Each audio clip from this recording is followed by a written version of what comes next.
আসসালামু আলাইকুম রহমতুল্লাহ। ভাই দেখেন ক্ষমতার পাওয়ার কী জিনিস। আমি ইমারাতে এক ফার্নিচার ফ্যাক্টরি দিয়েছি। আমি এখানে একটা বাঙালিও রাখি নাই, সব হলো পাকিস্তানি। ওস্তাদ तुम मुल्क में? पाकिस्तान और पाकिस्तान। पाकिस्तान। দেখো ইয়া পাকিস্তান ও পাকিস্তান। আমাদের দুইজন ওস্তাদ আছে, তাও পাকিস্তান। এই দেখো ইয়া পাকিস্তান, এ পাকিস্তান, এই ওস্তাদও পাকিস্তান।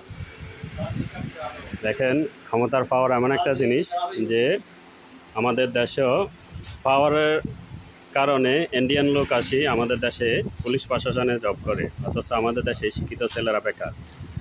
আজ শিক্ষিত ছেলেরা তাদের অধিকার জন্য মারামারি আন্দোলন সাথে জড়িত হচ্ছে, কিন্তু ছাত্রলীগ সন্ত্রাসীরা কী করছে, তাদেরকে মারতে আছে, তাদের অধিকার থেকে বঞ্চিত করতেছে। কি পাওয়ার, এ পাওয়ার কোত্থেকে পেল তারা? এটা জাতির কাছে আমার প্রশ্ন।